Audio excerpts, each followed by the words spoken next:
Welcome to the world of database tuning and optimization. This presentation will cover various performance improvement techniques to help you get the most out of your database systems. We will explore key areas such as query optimization, indexing strategies, schema design, caching mechanisms, hardware considerations, and monitoring and profiling. Let's begin by understanding common database performance issues. First, let's discuss common performance bottlenecks. You might run into inefficient queries and execution plans, missing or improper indexes, poor schema design decisions, resource contention involving the central processing unit, memory or input and output, excessive locking and blocking, and connection pool saturation. Next, let's understand performance impact indicators.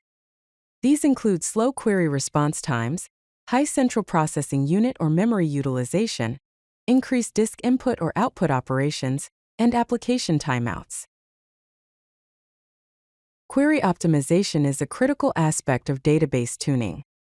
Let's review some key optimization strategies. You should use specific column names instead of select asterisk. Also limit result sets with where clauses, avoid functions in where clauses, optimize joins, and use exists instead of in for subqueries. You should also minimize the use of or conditions. Here is a performance tip. Query execution plans show how the database will process your query. Analyze them to identify bottlenecks and optimization opportunities. Let's compare an inefficient query with an optimized query. An inefficient query uses select asterisk from customer C join orders O on set customer ID equals O customer ID where year O.order date equals 2023. The optimized query uses select C.customer ID, C.name, O.order ID from customer C join orders O on Z customer ID equals O.customer ID where O.order date greater than or equal to 2023-01-01 and O.order date less than 2024-01-01. Effective indexing is essential for improving query performance. Here are index types and best practices to consider. We have B-tree indexes that are the default in most relational database management systems. Clustered versus non-clustered indexes, composite indexes for multi-column queries, covering indexes to avoid table lookups, and full-text indexes for text searching. Index columns used in where, join order by, and group by clauses. Consider selectivity. Indexes work best on columns with high cardinality. Here's an example on how to create a composite index. Create index customer order on orders, customer ID, order date.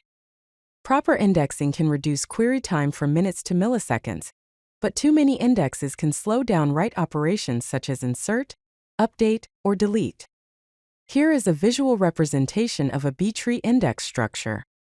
The root points to key 10, key 20, and key 30. Key 5 points to data pointer. Schema design plays a vital role in database performance.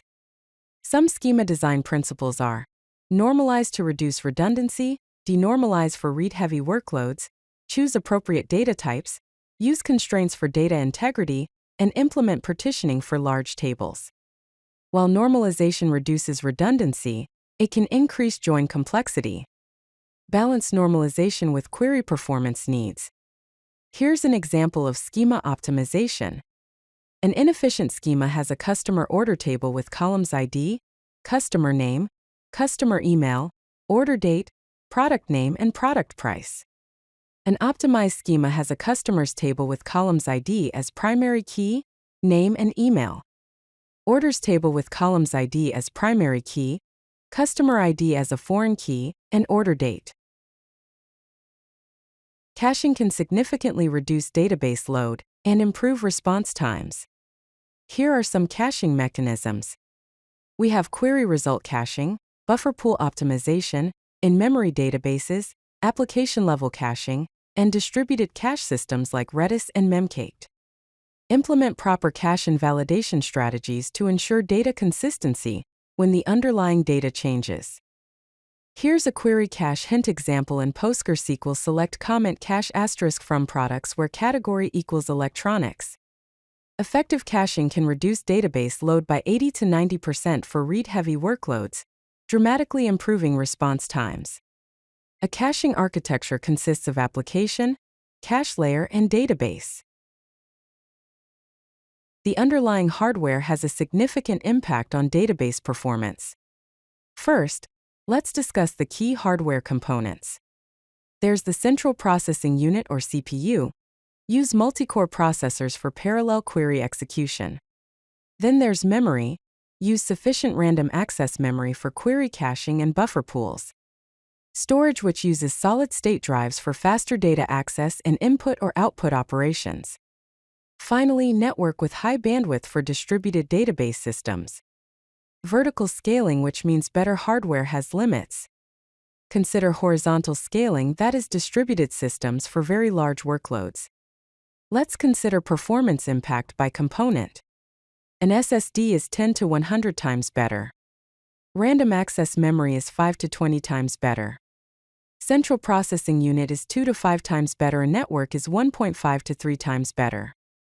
Prioritize hardware upgrades based on your specific bottlenecks. Storage solid-state drive upgrades often provide the best performance gains for the cost.